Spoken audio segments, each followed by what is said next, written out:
अस्सलाम वालेकुम dear students. आज हम लोग पढ़ने वाले हैं चैप्टर 13 स्पोर्ट एंड मूवमेंट का लेक्चर 5 जॉइंट्स। ठीक है, लास्ट लेक्चर हमने पढ़ा था कंपोजिशन ऑफ स्केलेटन के बारे में। आज का लेक्चर है हमारा joints. So first of all we discuss what are joints. The meeting point of two और more bones is called joint.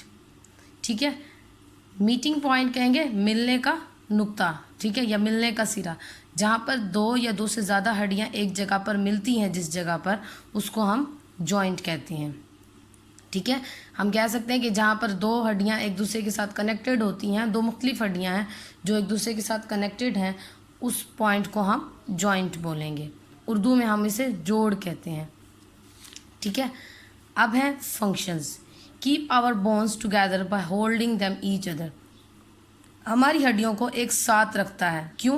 क्योंकि ये जॉइंट्स जो है वो इन दोनों को पकड़ के रखता है। ठीक है, इन दोनों हड्डियों को एक जगह पर जोड़ने का मकसद यही होता है कि उन दोनों को एक ही जगह पर स्टेबल रखना। Allow the bones to move, हड्डियों को मूव करने में मदद करता है। ठीक है, जॉइंट्स की वजह से ही हमारी बॉडी जो है वो मूव करने के काबिल होती है। Give mobility to our body, ठीक है, हमारी बॉडी को हरकत करने में मदद देता है। मतलब एक ही बात हो गई। अब आ जाते हैं इसकी क्लासिफिकेशन की तरफ, यानी types. Joints are classified into 3 categories. जॉइंट्स को 3 कैटेगरीज में डिवाइड किया जाता है। First of all we will discuss immovable joints, next one is slightly movable joints and last one is freely movable joints. So first of all, what are immovable joints? In immovable joints the bones are fused together. immovable joints में क्या होता है, हड्डियाँ एक दूसरे के साथ मिली होती हैं। ठीक है, एक तो होता है ना कि एक दूसरे के साथ कनेक्ट होना, नहीं, ये बिल्कुल एक दूसरे के अंदर बिल्कुल फ्यूज्ड होती हैं, मतलब कि एक दूसरे के अंदर बिल्कुल मिली होती हैं।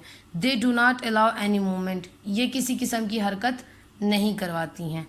For example skull. ठीक है, ये देखें, ये स्कल आपको दिखाया हुआ। स्कल में अगर आप गौर करें इस जगह पर, ये आपको नज़र आ रही है, ये दरार टाइप नज़र आ रही है, ये जॉइंट्स हैं इसके। ठीक है, यहाँ पर भी जॉइंट्स हैं। तो ये जो जॉइंट्स होते हैं इनको फिक्स्ड या फिर इमूवेबल जॉइंट्स कहते हैं, कि ये एक दूसरे के साथ इतने ज़्यादा मिले होते हैं कि ये मूवमेंट नहीं कर सकते हैं। सो next one is slightly movable joint. Slightly movable मतलब ऐसे जॉइंट्स जो बिल्कुल ये भी नहीं होता कि बिल्कुल मूव नहीं कर पाते और फ्रीली मूव भी नहीं कर पाते, मतलब थोड़ी बहुत मूवमेंट जो अलाउ करते हैं, वो स्लाइटली मूवेबल जॉइंट्स होते हैं। These are the joints which allow the little movement. ठीक है, ये ऐसे जॉइंट्स होते हैं जो बहुत ही कम मूवमेंट को अलाउ करते हैं या थोड़ी बहुत हरकत बॉडी की करवाते हैं। For example vertebral column and ribs. Vertebral column जो है, जब हम लोग बेंड होते हैं, झुकते हैं नीचे की तरफ, तब भी वर्टिबल कॉलम जो है वो, इसके जो जॉइंट्स हैं वही हमें मदद करते हैं कि हम नीचे जो है वो झुकें, या पीछे की तरफ अगर हमने जाना है तो तब भी यही जॉइंट्स जो होते हैं ये आपस में जो मिले होते हैं यही मूव करते हैं, जिसकी वजह से हमारी बॉडी मूव कर पाती है। रिब्स की जहाँ तक बात है, तो आप लोगों ने फर्स्ट चैप्टर में ब्रीथिंग वाला प्रोसेस पढ़ा था, उसमें हमने पढ़ा था कि जब हम सांस लेते हैं तो रिब्स ऊपर की तरफ उठती हैं, और जब सांस बाहर निकालते हैं तो तब रिब्स जो हैं वो नीचे की तरफ आती हैं। उसकी वजह यही थी कि इनके अंदर मौजूद जो इंटरकॉस्टल मसल्स थे वो कॉन्ट्रैक्ट और रिलैक्स होते थे। ठीक है, तो इट्स मीन कि ब्रीथिंग के टाइम पर रिब्स जो है वो ज़्यादा नहीं पर थोड़ी बहुत जो है मूवमेंट अलाउ करती है, इस वजह से इनको स्लाइटली मूवेबल जॉइंट्स कहा जाता है। ठीक है, ये वर्टिबल कॉलम के वर्टिब्रे आपको दिखाए हुए, और इनके दरमियान में ये देखें, ये आपको जॉइंट्स दिखाए हुए कि ये जॉइंट्स हैं जिनकी वजह से ये थोड़ी बहुत मूवमेंट करने के काबिल होते हैं। Slightly movable joints are present in vertebrae. So next one is freely movable joints. These joints allow free movements. ठीक है, ये जॉइंट्स जो है वो बिल्कुल आज़ाद किस्म की हरकत, मतलब हर तरह से हर डायरेक्शन में ये मूवमेंट करवा सकते हैं। वर्टिबल कॉलम था तो वो आगे और पीछे मूव करने में मदद करता है, रिब्स का भी यही काम है। लेकिन ये जो जॉइंट्स हैं, जिन भी ऑर्गन्स के या पार्ट्स में मौजूद होंगे, ये उनको फ्रीली किसी भी डायरेक्शन में मूवमेंट करवा सकते हैं। There are 2 major types of freely movable joints. One is hinge joint and second one is ball and socket joint.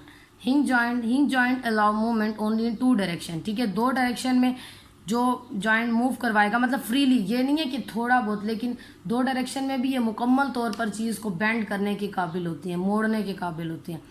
इनको हम हिंज जॉइंट्स कहते हैं। जैसे कि elbow and knee joints, elbow अगर आप देखें तो आप बिल्कुल मुकम्मल तौर पर उसको आगे और पीछे की तरफ कर सकती हैं, ठीक है। और नी जॉइंट का भी ऐसे ही होता है, जो घुटने का हमारा जॉइंट है वो भी फ्रीली जो है वो आगे पीछे मूव कर सकता है।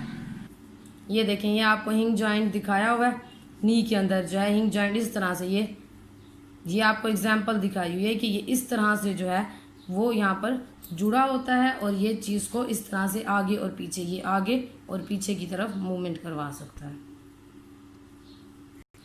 Last one is ball and socket joints, allow movement in all direction. Ball and socket joint की मदद से हम तमाम डायरेक्शंस में ईजिली मूव कर सकते हैं। For example hip joint and shoulder joint, ठीक है। हिप में मौजूद जो जॉइंट है वो वाला, और उसके अलावा शोल्डर, हमारे कंधे में जो जॉइंट मौजूद है उसके अंदर बॉल एंड सॉकेट जॉइंट्स मौजूद होते हैं, ठीक है। ये देखें, ये आपको हिप जॉइंट का उन्होंने दिखाया हुआ है। ये देखें कि ये इस तरफ भी मूव कर सकता है, इस तरफ भी, आप इसको इधर मूव करें, इधर मूव करें, जिस डायरेक्शन में चाहें ये जॉइंट जो है वो मूव कर पाएगा। जबकि हिंग जॉइंट जो है वो इस तरह से उसका स्ट्रक्चर होता है और वो सिर्फ आगे और पीछे की तरफ ही मूव कर सकता है। तो ये था हमारा आज का चैप्टर, आज का टॉपिक, जिसके अंदर हमने जॉइंट्स को डिस्कस किया है कि जॉइंट्स क्या होते हैं, क्या फंक्शन करते हैं और उनकी टाइप्स कौन कौन सी हैं।